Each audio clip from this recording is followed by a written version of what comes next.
Breakfast. It's not time for us to look at what the papers are reporting this morning. First, let me quickly breeze through the headlines of the newspapers, but definitely I'll be doing this with my colleagues. Federal government, for the Nation newspaper, federal government allays fear over threat to budget 2025 implementation as experts cautions against delayed fiscal execution dependence on oil price.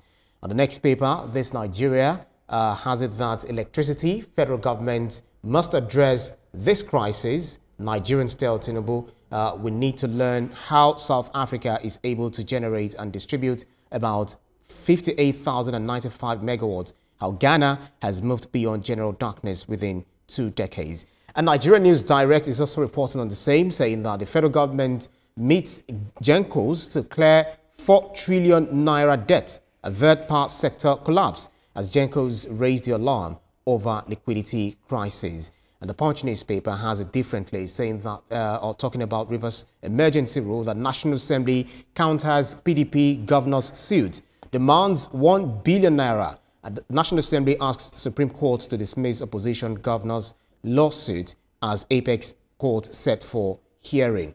The Platform Times is focusing on World Press Freedom Day. 150 journalists killed, harassed in 5 years. IPC others raised the alarm. And Abuja Inquirer is talking about the trending issue between the federal government and the tech giant. Facebook, Instagram, Meta shut down Loom in Nigeria. Netizens urge government's resolution. Authorities call off Meta's bluff. And the Sporting Life says Monza 04 or 0-4 Atlanta. Lookman ends 6-game drought. Nets goal number 19 in all competitions. Eagle Star, we are desperate to win. Interesting development from the newspapers this morning. But if you want to look at one of the items, for instance, the Nation newspaper talking about the fear which the federal government tries to allay regarding the implementation of the 2025 budget following the increment of everything. They budgeted $75 to per barrel, talking about oil price, but things do not appear the way they planned it. And they are saying, look, this doesn't really give us a problem because the 2024 budget extended the capital side to withstand shocks that may come in 2005, but the recurrent side has already taken off. Now, we are in May now, and the physical execution of the budget is not being seen. So a lot of people are worried. Are we going to have a budget that will not perform, or is the government having problems dealing with this budget and making sure that the budget is implemented the way it should be? That's why the federal government said, look, because of all these things, we preempted this and we have some kind of shock absorbers. So there's no need to fear. Yeah. We're going to implement the budget as we planned to implement. Well, as Thomas says, there's no need to fear. There's nothing to fear but fear itself. Well, interesting. We've talked about projects that have been ongoing and they need to be completed. Talk about infrastructural development that we have been speaking about. And all of these are tied to the budget. So if we have not seen an implementation of the budget, then it becomes a challenge, especially when you're talking about this project that should impact the lives of the average Nigerian. Yeah. And so it's important that we understand how we can move forward, because we rely solely on oil as it is. Now we've been talking about diversification of our budgeting or our resources, where we can, have monies to addressing these issues. But obviously we are prone to external shocks because there was a drop in the price of oil. So it's important that we begin to look at how we can develop our society without just relying on the prices of crude, external prices of crude as it is.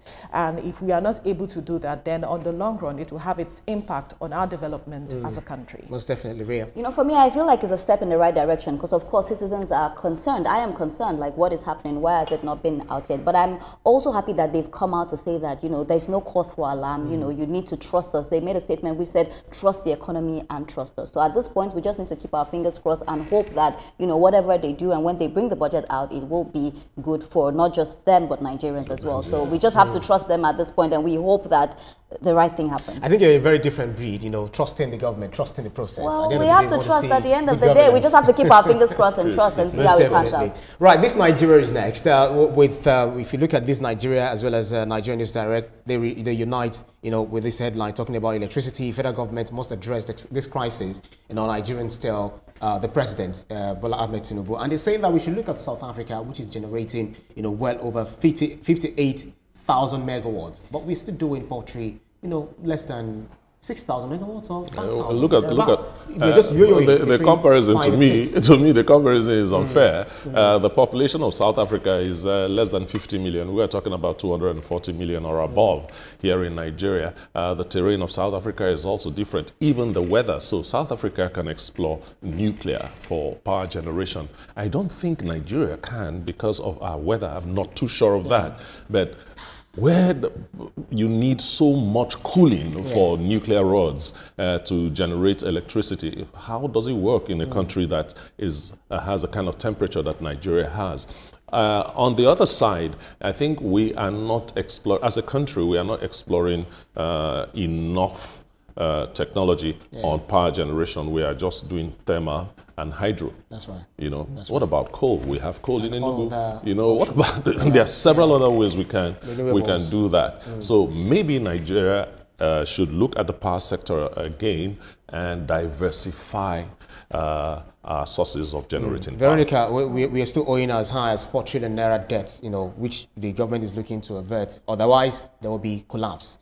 Well, we just have to think of, okay, we pay for what we use, but people do not want to. People do not want to because they do not trust the fact that whatever they pay for is being delivered to them. We have talked about the infrastructural deficit that we have. Efficiency has been a major challenge over the years. So if consistently you ask me to pay certain monies and you are not delivering on what is due me, then I'll begin to cut corners and look for other alternatives, although that is not the right way to go. Like he mentioned, we should look at exploring other variables. We had seen even the presidency talking about spending 10 billion naira or budgeting 10 billion naira on other sources of electricity. But we have sun. What are we doing? How are we going to generate any other thing that is important when we're talking about looking at other sources of generating power that is affordable to the average Nigerian? I think that is what we should be looking forward to. But as it is, these monies have to be paid, and we hear that the president is going to be having a conversation with Gencos on how these monies will be, you know, addressed and paid at the end of the day. Let's see what that conversation would bring up, and then we see how we can move forward. But something has to be done. And just to add to that, I also know on the paper, it wasn't just South Africa, Ghana was also added. They said how Ghana has moved beyond general darkness within the past. And to tell you something, back in 2024, there was the Doomsaw. I don't know if you heard about the Doomsaw here. And we saw people like Ivan Nelson and really big personalities in Ghana come out and protest against it. But over time, we can see that in 2 decades, we can see how the electricity has been restored back in Ghana. And now we know that Ghana is part of the West African plant pool. Now they can import and export, you know, electricity. It's just beautiful to see that now the new president, John Dramani Mahama, is really big on electricity. I can boast of 24, I feel like I'm a politician the way I'm talking. I feel like we can boast of 24 hours electricity right now in Accra and, you know, also some parts as well. It's not like it's so good, but there's always light. And I tell my friends, when they take light in Ghana, they send an email to tell you that we'll be taking the lights. Is that, like, they are really, really particular about that. And I feel like some persons get that in Nigeria where town crier will be moving around that they want to, you know, work on something. It's not just town criers, you know, they publish it a day on the newspaper that, look, tomorrow we're going to have, we're going to suffer outage. Do they still do it? Well, the system relaxed. Right. Yes, because of time. So. Because of time. I'll prefer that we move on to the Platform Times. Looking at the story here, it has to do with us. World Press Freedom Day, 150 journalists killed, harassed in 5 years. IPC, others raised the alarm. And then you see the infographics of 25 journalists killed, 100 plus attacked, detained, or harassed. 45 attacks reported in 2023 alone, and Nigeria ranks 123rd on 2024 RSF Press Freedom Index. This is sad. We are essential workers, and we are doing our social responsibility to, responsibilities to the audience. Yeah, why do you have to kill us? In the process of doing our jobs, where at times we rub up on some people in a very, in a very personal and annoying way. It reminds me of myself. I've been thrown in cell like 6 times for doing my job, but thank God, anytime I'm thrown in there, about 300 people come out and I get out. But it's part of the job. It's how it is. Agba Jalingo, we were talking about him earlier on, was incarcerated in Cross River State for doing a very beautiful investigative journalism story. That was factual. But he was thrown in jail for months. And then he came out. Things like this happen depending on who is sitting in government as the big man and who the story concerns, unfortunately. That's right. Veronica, as a journalist, are you ever afraid? I remember one of the stories that you did, this story on environment. It was just one where you were standing, not even very close to the thing, but you were just looking at it from afar, and then the place just collapsed. Imagine one was standing right close to that. You see that the risks many journalists take, there's a whole lot that have to be done for journalists, especially when you talk about their mental health. As when you go to the north, you see certain things, how people are suffering in some quarters or in some localities, and then you wonder, you telling the stories, the kind of challenges you face, even traveling to go tell these stories, and then in the process some are abducted, some have been behind bars, like he rightly pointed out. I think that there's a lot that has to be done for journalists. We have to give kudos to them for the work that they do as a 40th state of the realm, as a watchdog of the society. Of course, a lot of people will want to come hard on them to say, you know what, you are watching me too much. You are putting your searchlight or beaming your searchlight on me too much, and I do not want that. But unfortunately, some persons have had to cower as a result of this. How do we strike a balance in a democracy that will want to thrive? I believe that our government should do more for the average journalist in terms of encouraging them, giving them the environment to thrive. Their welfare package should be looked at, because you also hear of some journalists that haven't been paid for months and all of this. So it's a whole lot that the average Nigerian journalist is going through. I believe that a lot has to be done for the journalists to be able to do their job in the society. And I always tell people, when you choose to be a journalist, you need to put all fear aside, because you will be attacked in one way or the other. And it's sad that we've seen a lot of people leave the profession because of fear that this will happen. But as a journalist, you stand for truth. When the truth is out, you definitely need to say it. You cannot be hiding the truth because you are afraid. So those are some of the things we need to understand about the profession. And also, I feel like at some point, they need to look at the welfare and take care of journalists. We can have the freedom of speech, but what happens after we speak? That's the problem, because I've said the truth. Now what happens after I've said the truth? So these are things we need to look at, because we give the information. If we don't sit here on this table and tell you what's happening in Nigeria, how would you know? So we are very pivotal in the, in not just Nigeria, but the world as well. I feel like it's high time that our welfare is definitely taken care of. I think it was Idi Amin, the former president of Uganda, that says you have freedom of speech, but I can't guarantee you freedom after speech. And it was one of the most brutal, despotic leaders Africa ever had. Yes, and I also think that journalists, we should come together and help ourselves too. We should have some kind of body. Yes, we have the NUJ, but how much advocacy are they doing on behalf of the journalists?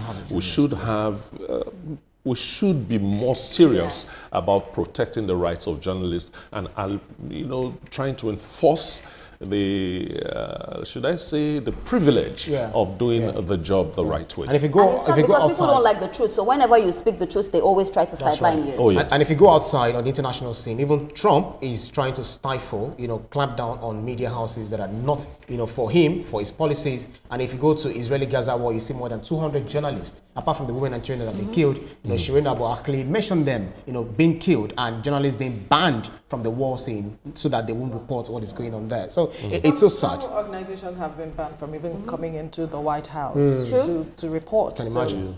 It's a lot. It's a lot. We need to continue speaking the truth. The truth can never go down. That is our job. That is what we signed up for, and the truth has to, always prevail. So looking at the story on the front page of Abuja Inquirer, and I know a whole lot of us might speak with passion, with this for this story. Facebook, Instagram shut down Loom in Nigeria. Netizens urge government's resolution. Authorities call off Meta's bluff. And then the issue has to do with Facebook, talking about Meta generally, infringing on our privacy, not making us have digital control over our own data, and not paying the federal government necessary dues when it comes to advertisements and all of that. And all of these things. So Nigeria is saying that you have to pay us the money you owe. No, not the money you owe us.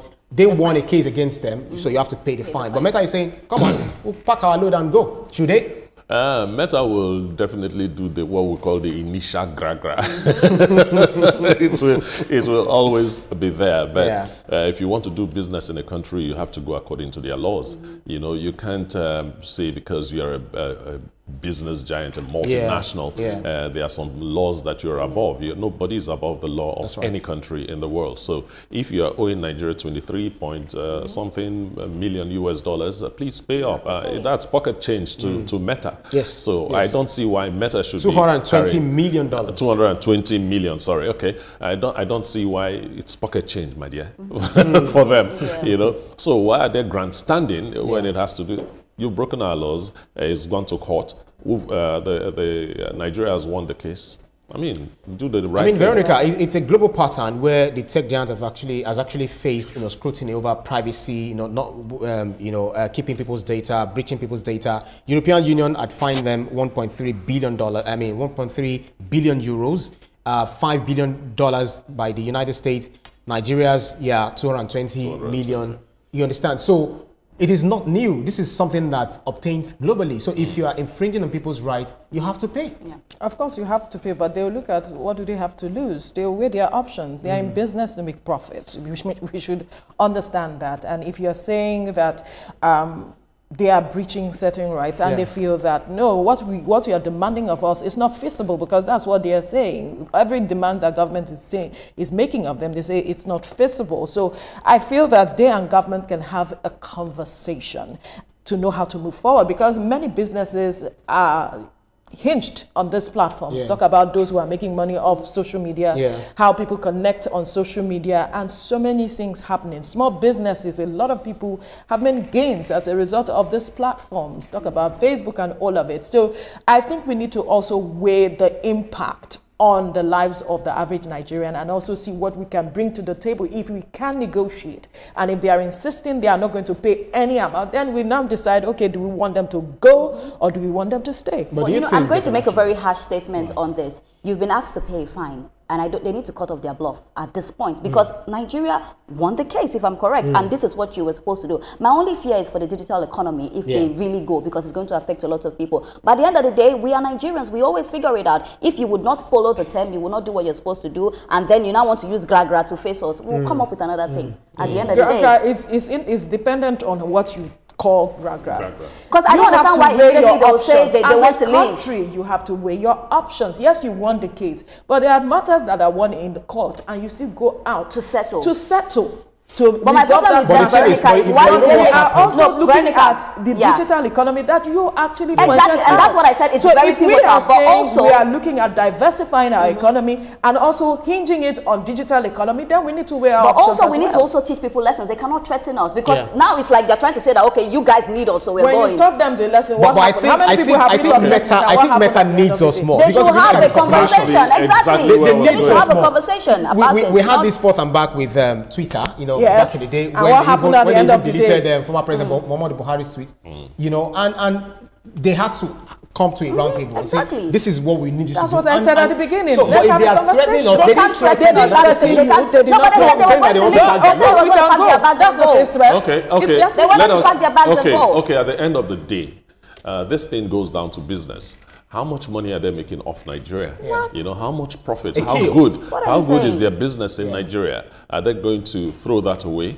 So anyhow we look at it, it still goes In down as to much what as we Vero need said. them, they need hold us. on, hold on. It still goes down to what Vero said. At the end of the day, we have to calm down and sit down and say, look, this is my position, that's your position, let's meet each other halfway. That's what they should have done in the beginning and said what they said. Of course, I always want to make such posts. Somebody has to do something for that to happen. One thing is there has to be digital accountability, and Africa must begin to demand this accountability from these tech giants. They shouldn't just come here, make us blind, and then they are not calling our bluff. We should call their bluffs. They're making money off us. Let's I understand we still have more time. The Punch newspaper, if you look at, we're still talking about Rivers emergency rule, where it says National Assembly counters PDP governor suit, demands 1 billion naira. National Assembly asks Supreme Court to dismiss opposition governor's lawsuit as Apex Court sets for hearing. Interesting times. River State would not cease to amaze us. We will never get to hear the end of what is coming up from River State. Even if Fubara is reinstated, there will still be more drama. Iendeba. You know what that means? I don't. Agreement is agreement. Oh, that's what it means. Yeah. Okay, that's nice. Well, it's still this calling of bluff that we're talking about. It's still this calling of bluff. I don't know the details. I think you do better than I do, so I should just shift it over to you. Let us know what's going on. No, well, of course, it's all in the papers this morning, talking about developments of the PDP governors had gone to the Supreme Court to talk about the fact that the steps being taken by the government, especially the president, was something that was against the 1999 Constitution. But then recall that the National Assembly had supported the president's decision to enforce the emergency rule in Rivers State because of the situation going on there. And that was why the PDP governors had approached the Supreme Court. But here we are, the National Assembly is saying that the whole process of the PDP governors going to the Supreme Court is procedurally flawed, and that it was not in the place of the Supreme Court to addressing the matter. And so they are saying award a 1 billion naira fine for this process against these people for taking these matters even to the Supreme Court and not doing this taking the whole process in the right way it should. But at the end of the day, it still boils back to the people. That's right. The National Assembly had supported this move by the government in the first place to ensure that there's some sense of stability in the state. Recall that about 2 pipelines were bombed or destroyed in the course of what happened before the president declared a state of emergency. No one knows what could have happened if after those pipelines were destroyed in the first place. And the president, in his wisdom, decided that a national emergency rule was what the state needed. Now we have an administrator there. Can these people work hand in glove with this person while we hear about the goings on behind the scene to resolve all the political impasse that is going on, so the people can have a semblance of peace at the end of the day? Well, you know the way politics is. My own is that I don't think they should pay the 1 billion. It's okay, let everything just go down the day. But now asking them to pay that amount of money, I feel like the PDP governors should have also done their assignment before they went to, done their research before they went to the Supreme Court. They should have known, if this what was going to happen before they went. But now my problem is now telling them to pay that amount of money for everybody. Let's teach you a lesson. But that's a lot of money, Veronica. That's a lot of money. Let's pity them. Let's teach you a lesson. Let's teach you a lesson. It's just what they are demanding. That doesn't mean that at the end they'll of the day they'll have to pay. But from what you have said, in most cases that are won through technicalities, that's what they call it, technicalities, you see that procedure is the main thing. So if you have breached one procedure or another, you should be ready for a countersuit like this, coming up from whoever you are having that beef with, if I can use that. It's all about court is just, we're here, bring all your claims. We'll look at the claims. If you have the best of the claims that with evidence, then certainly it goes to you. So, the law is an answer, they would say, but we'll see what pans out at the end of the day. But if you still look at the front page here, we might want to quickly touch on communal boundary clashes killing over 1,700 in 7 years. We just talked about journalists, who are being targeted, killed, and all of that. And all of this too in 7 years having 1,700 killed is that referring to the whole of Nigeria or a particular state? No, just, the whole of Nigeria. So communal boundary clashes kill over 1,000. That figure. So you know that they are usually estimated. You may not necessarily have maybe it's a round figure, but whether it's a round figure or even over bloated or one person, my one death too many. Community suffered that kind of communal clash. I think 2 years ago. And for 3 months, people from my community and the community next to us were killing each other. The figures that came out of that carnage makes that 1,000 something look like that's 2 years ago, and that's the annoying thing. At this age and time, we're still having communal clashes, and we have a lot of that in Cross River State. Communal clashes, and you will understand that Cross River State has so many different cultures, so many languages, so many this, so many that. That's right. So the need to protect your boundaries is always very high. Yes, it is something that is happening. It is, and it's unfortunate. And I hope that as a people we decide that, man, this is a cake. We need to drop it.